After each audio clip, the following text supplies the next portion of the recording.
Hi, Falcons. Today we are celebrating Groundhog Day, and I have a picture of the most famous groundhog, Punxsutawney, Phil, and he helps us predict the weather. Groundhog Day is from an old Pennsylvania Dutch superstition that they had long ago, and on February 2nd, Phil would emerge from his burrow, and if he saw his shadow, he'd get scared and go back down and sleep, and we would have 6 more weeks of winter.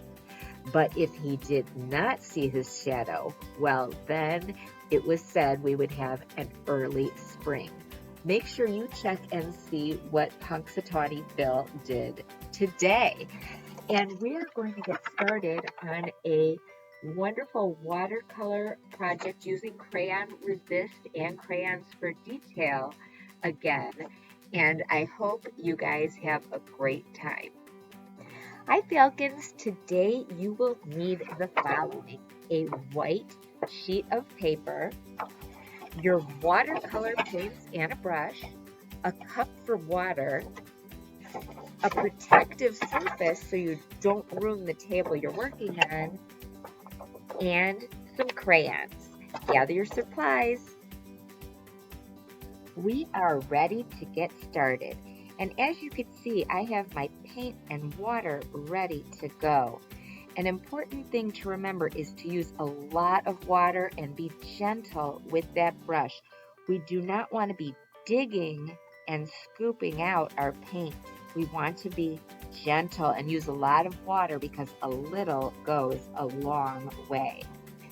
When we are starting, we are not going to be drawing anything with a pencil. We are going to go right to our paintbrush and get it wet into that brown, and we want it to be a real light brown. We're just going to start in the middle of our page with a nice, big, ovalish shape that is going to be our groundhog's head. We are then going to add a little swoop like this to create an ear, and we want it to be a real light brown, so we want to keep adding a lot of water. We're going to bring it around and add a body.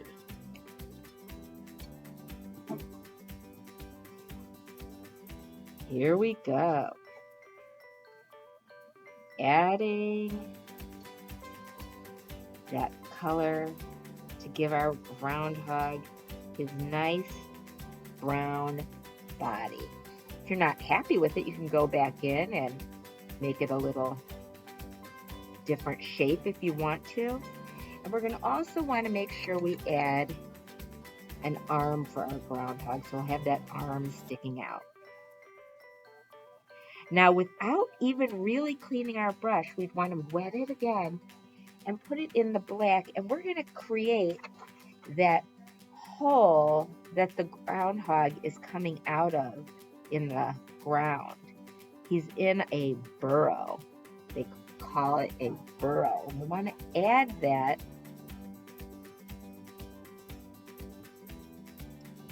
burrow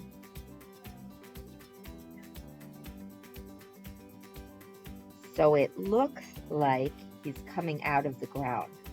From there, we don't even really need to clean our brush that much because we want it to have that dirty outside feeling. We're going to start adding our grass all around our groundhog. Remember, lots of water, a little goes a long way.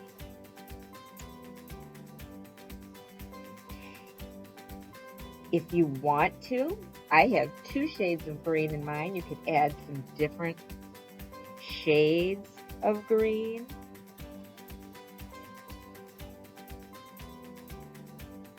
You can even add in a little yellow, because yellow sometimes brings a little highlight when the sun is hitting.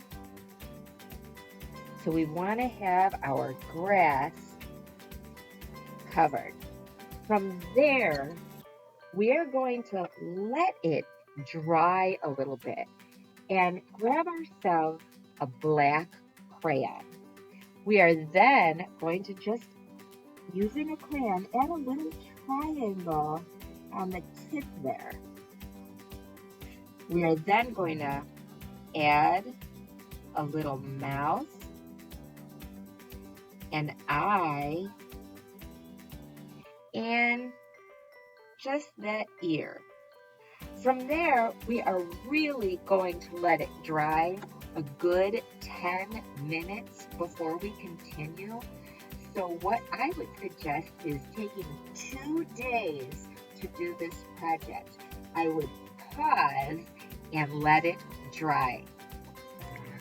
I let my painting dry for about 15-20 minutes so that it would be easy to work on. I am now going to add some texture using a brown crayon, and I'm just going to make tiny lines all over my groundhog to look like all his fur. So you can add those kinds of details to yours.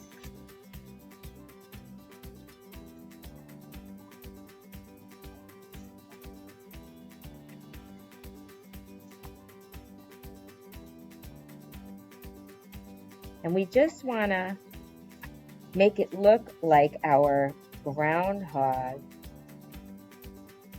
has that nice fur.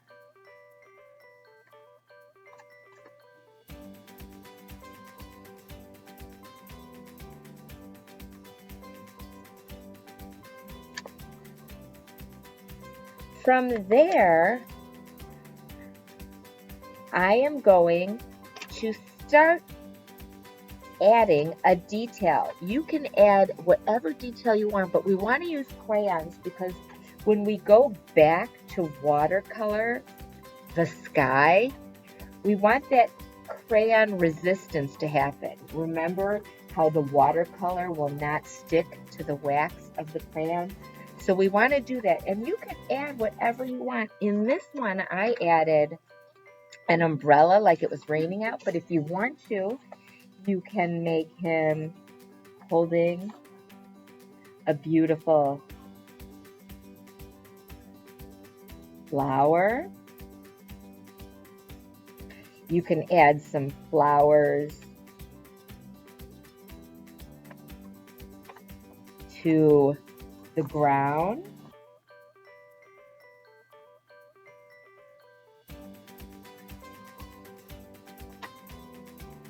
You can also, if you want to, using a white crayon, add some details. Like maybe I want to add some clouds. So you can't really see what I'm doing, but I'm putting the white crayon where I want clouds to be, because that means that the watercolor won't stick. And you'll see what I'm talking about when I go back in. So I'm going to add all those details that I want. Maybe add some details to my flowers.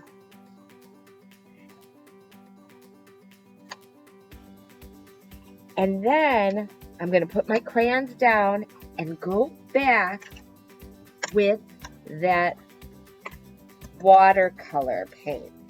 And I am going to make my flowers. Maybe I want to make my flowers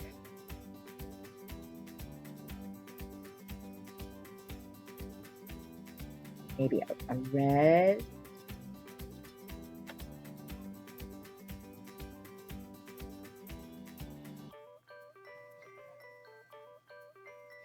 Noticing, see how I added those little details with the white crayon and it created a resistance. It won't show up onto my watercolor. It won't stick to it. Whenever you add crayon, the watercolor will not stick to it. It's kind of this cool thing. But watercolor does not like Watercolor does not like wax. I'm going to add those little details. And then I'm going to go in with my sky, and I'm going to choose to do a blue sky. But I want to add lots of water so that it's not too thick. But when I'm doing it, look how, remember when I told you I added those clouds with the white crayon? The watercolor won't stick to it. So I will get those cool clouds in the sky. And if you want to add like some purple, it kind of creates a different kind of mood or time of day into our painting. We can combine our blues and purples and paint that whole beautiful, add more water, create that whole beautiful sky. Look, it will not adhere to the wax. So we get that real beautiful sky. And I'm going to keep going and finish and paint my complete sky. So when you are done, you might have something like this, or you might have something like this. You get to decide on the weather for your painting. When you are finished, you are going to ask yourself those really important questions. You're going to say, did I follow directions and create a watercolor painting using color resist of a groundhog? Did I use good craftsmanship? Am I proud of this? Did I work neatly? And was I creative? If you can answer yes to all of these questions, then you should sign your name, because that is what great artists do. Make sure that you click on that link and submit your work to me so I can see your wonderful paintings for Groundhog Day. Please remember that you should take your time. You have 2 days to complete this project. Have a great week, Falcons.